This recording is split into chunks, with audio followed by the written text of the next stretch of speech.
दोस्तों आदाब, नमस्कार, सत श्री अकाल। मैं आपका भाई, आपका दोस्त रहमान अली, कस्बा आंवला, डिस्ट्रिक्ट बरेली, उत्तर प्रदेश से। दोस्तों जो आज हमारा टॉपिक है वो टॉपिक ये है कि मुर्गे का रेट कब बढ़ सकता है, कब बढ़ेगा, क्योंकि जो मुर्गे के हालात हैं इस समय रेट के वो बहुत ज़्यादा ख़राब हैं। तो दोस्तों इसी पर हम आज चर्चा करेंगे और अपनी चर्चा को शुरू करते हैं।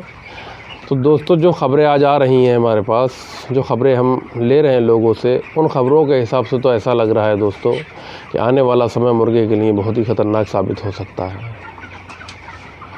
जैसे कि मैं आपको बता दूं, मेरे पास आज ही की ख़बर है और आज शायद 10 अप्रैल है। आज ही की ख़बर है, मैंने पता किया था अभी लोगों से, तो बता रहे हैं कल जो मुर्गा रेट बिका है पूर्वांचल में वो 58-60 रुपये मुर्गा बिका है पूर्वांचल में, और हरियाणा की पोजीशन भी यही है 60 से 62 रुपये की। तो दोस्तों ऐसे समय में सबसे बड़ी बात समस्या की ये है कि सामने ईद खड़ी हुई है। ईद भी मेरे ख्याल से 12-13 दिन या 10-12 दिन जो भी लगे समय ईद को, वो ईद का समय आने वाला है। और फार्मर भाई जो हमारे हैं उनके दिमाग में एक बात ये भी चल रही है कि ईद पर रेट बढ़ जाएगा। कुछ लोगों का कहना है कि ईद पर रेट 101% बढ़ जाएगा। लेकिन दोस्तों हमें अपना दिमाग भी लगाना चाहिए और हमें भी अपने हिसाब से भी सोचना चाहिए कि आगे क्या रहने वाला है। तो दोस्तों जो मुर्गा आज हमारे यहाँ बिक के फार्म खाली हो जाने चाहिए थे, जो मुर्गा आज 3-3 किलो का फार्मों पे है या 2.5-3 किलो का या 3.5 किलो का फार्मों पर है, वो मुर्गा बिक के फार्म खाली होके मतलब साफ़ सफाई हो जाना चाहिए था। तो उन्हीं लोगों का मन ये है कि हम अपने मुर्गे को ईद पर बेचेंगे। तो दोस्तों सोचने वाली बात यह है कि जो मुर्गा आज 3 किलो के अंदर वाला या 3 किलो वाला बिक जाने चाहिए था, वो ईद पर जाएगा तो तकरीबन मेरे ख्याल से 4 किलो के आसपास एवरेज बॉडी वेट उसका हो जाएगा। तो सबसे बड़ी पहली बात तो ये है कि 4 किलो के मुर्गे में कोई टेस्ट नहीं रहता और खाने वाला एक बार मुर्गा लेने के बाद दोबारा मुर्गा नहीं लेगा। दूसरी चीज़ ये है कि जो मुर्गा 4 किलो का यहाँ से ईद पर पहुँचेगा, तो दोस्तों क्या ईद का मुर्गा पड़ा हुआ नहीं है? क्या ईद के लिए लोगों ने चूज़ा नहीं डाला था? ईद के लिए भी तो चूज़ा डाला हुआ है, और ईद के लिए तो इतना चूज़ा पड़ा हुआ है, इस चीज़ को यही साबित कर देगा कि ईद का चूज़ा 35 से 38 रुपये बिका है। हमेशा चूज़ा जब भी तब महंगा बिकता है जब चूज़े की डिमांड ज़्यादा निकलती है, या कोई भी चीज़ तब महंगी बिकती है, चाहे मुर्गा हो या चूज़ा हो, जब उसकी डिमांड ज़्यादा निकलती है। अब जब 35-38 रुपये चूज़ा बिक रहा था ईद का, तो जाहिर सी बात है ईद के लिए भरपूर चूज़ा पड़ा हुआ है।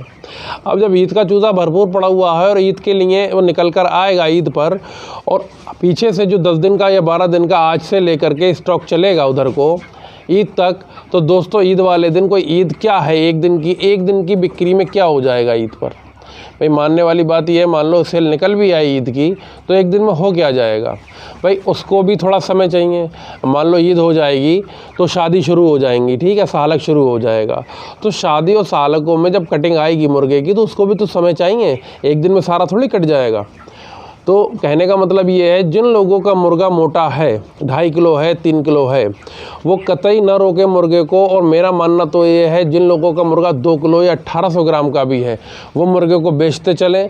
क्योंकि अभी बेचने से क्या होगा कि जब मुर्गा वज़न कम होगा, मान लो 2 किलो या 1800 ग्राम, तो नुकसान भी कम होगा। 2 तरीके से कम होगा, एक तो हमारे पास माल कम होगा, दूसरा हमारा FCR मुर्गे का अच्छा होगा।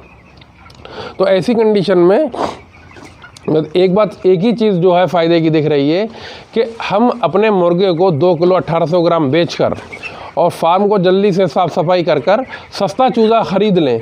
तो सस्ता चूज़ा ख़रीदने में हम उधर पैसे बचा सकते हैं। मान लो हमने अगर यहाँ पर 1000 बर्ड जो है अपना बेचा और उधर 1000 चूज़ा हमने ख़रीदा, तो 1000 चूज़े में अगर हमने 10 रुपये चूज़े के भी पैसे बचा लिए, तो 10,000 रुपये वो हम बच जाएंगे। मान लो हमें अगर 1000 बर्ड में या 50,000 या 40,000 का नुकसान हो रहा है या 30,000 का नुकसान हो रहा है, तो लगभग 10,000 रुपये तो हम चूज़े में भी निकाल लेंगे। और अगर हमने यहाँ से आगे गए अपने मुर्गे को लेकर 1800 ग्राम 2 किलो वालों को हम ईद पर ले गए 3-3.5 किलो करके, और वहाँ पर भी अगर मुर्गे का जाम लग गया जिस तरीके से उम्मीद है, कि आगे जाके ये सारा मुर्गा ईद के लिए जा रहा है। तो हो सकता है जो रेट आज बिक रहे हो लोकल में हमारे यहाँ, भाई हरियाणा का मैंने बताया 60 रुपये के आसपास, पूर्वांचल बताया, लेकिन मान लो कुछ जगह हैं जैसे बरेली है, रामपुर है, मुरादाबाद है, इधर पीलीभीत है, शाहजहाँपुर है, यहाँ जो रेट भी बिक रहा हो इस रेट तो नहीं बिक रहा होगा, मेरे ख्याल से 68 बिके, 70 बिके या 65 बिके, जो भी हो बिक रहा होगा, ठीक है। तो जो रेट अभी मिल रहे हैं उनको हो सकता है ईद पर वो रेट भी ना मिले या वही रेट मिले। अगर वो ही रेट भी मिल गए जो रेट आज मिल रहे हैं तो दोस्तों FCR का बहुत बड़ा नुकसान होगा।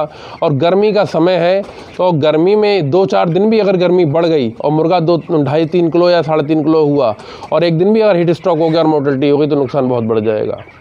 तो दोस्तों मुर्गे के जो रेट की बढ़ने की संभावना है अगर हम उसकी बात करें तो ईद के बाद अगर 10 से 12 दिन 15 दिन में कटिंग सही आ गई, सालक सही निकल आया, शादियां बढ़िया हुई, तब तो रेट बढ़ने की संभावना है। वरना मुझे नहीं लगता कि ईद तक या ईद के आसपास में रेट में कोई बहुत अच्छा उछाल देखने को मिले। तो दोस्तों आप लोगों से मतलब कहने का यही है कि जिनका मुर्गा तैयार है वो अपने नुकसान को और ना बढ़ाएं, नुकसान को कैसे कम करा जाए ये सोचें। बढ़ाने अगर वज़न बढ़ाएंगे तो नुकसान बढ़ता चला जाएगा और FCR भी ख़राब होता चला जाएगा। जितना मुर्गा ज़्यादा होगा उतना ही हमारे पास जो है वज़न ज़्यादा होगा और नुकसान हमें ज़्यादा होगा। और उस समय में जिस समय में हम मुर्गा बेच रहे होंगे मद्दा, उस समय में चूज़ा बहुत मद्दा बिक रहा होगा और मेरे ख्याल से अभी भी चूज़ा 20 रुपये के आसपास होगा, कॉप का चूज़ा। तो दोस्तों दो तरफ से नुकसान होगा, उधर हम अपना मुर्गा सस्ता बेच रहे होंगे या सस्ता लिए बैठे होंगे मुर्गे को और फार्म हमारे भरे हुए होंगे और हम चूज़ा भी उस समय में सस्ता नहीं ले पाएंगे। जब हम अपना मुर्गा सस्ता बेच के हटेंगे तो हो सकता है जब हम चूज़ा ख़रीदें 10-12 दिन के बाद या 8 दिन के बाद तो उस समय में मार्केट में कुछ उछाल देखने को मिले ईद के 10-12 दिन के बाद और या 15 दिन के बाद, तो उस समय में फिर हमें चूज़ा भी महंगा लेना पड़ेगा। तो मार पड़ेगी दोनों तरफ से, सस्ता मुर्गा बेचेंगे और महंगा चूज़ा ख़रीदेंगे। तो दोस्तों इस चीज़ का थोड़ा सा ख्याल रखें कि जिन लोगों का भी मुर्गा तैयार है उसको बेचते हुए चलें और नए चूज़े की तैयारी तुरंत करें क्योंकि चूज़ा सस्ता है और साफ़ सफाई करके सस्ता चूज़ा डालेंगे तो उम्मीद ये है कि आगे अच्छे रेट मिल जाएंगे। और मैं हमेशा ये कहता हूँ कभी भी लाइन में लगकर चूज़ा मत ख़रीदो, ये वही नतीजा है। देखो ईद पर लोगों ने लाइन में लगकर चूज़ा ख़रीदा, 8-8 दिन की बुकिंग देकर चूज़ा ख़रीदा। मैं हमेशा कहता हूँ कभी भी 8-8 10-10 दिन की बुकिंग चल रही हो चूज़े को तो उस समय में कभी चूज़ा मत ख़रीदो, ठंडे पड़ जाओ 2 दिन 10 दिन 5 दिन 20 दिन के लिए। जब चूज़े का रेट नीचे आए, बुकिंग जाना कम हो जाए, उस समय में हमेशा चूज़ा ख़रीदो। उससे 2 बेनिफिट होते हैं, एक तो आपको चूज़ा सस्ता मिल जाएगा, दूसरा जब आपके क्षेत्र में चूज़ा सस्ता होगा तो वो चूज़ा आपके क्षेत्र में कम आ रहा होगा, चूज़ा ज़्यादातर वहाँ जा रहा होगा जहाँ चूज़े का रेट अच्छा होगा। तो तैयारी के समय में आपके यहाँ मुर्गा भी कम तैयार होगा। तो दोस्तों हमेशा याद रखें चूज़े को कभी भी लंबी बुकिंग पे ना ख़रीदें, महंगे रेट में ना ख़रीदें, लाइन में लगकर ना ख़रीदें। अगर मुर्गा अच्छे से आपको अपना बेचना है, अच्छे रेट में बेचना है तो इन चीज़ों को आप याद रखें। इस वीडियो में इतना ही। जय हिंद, जय भारत।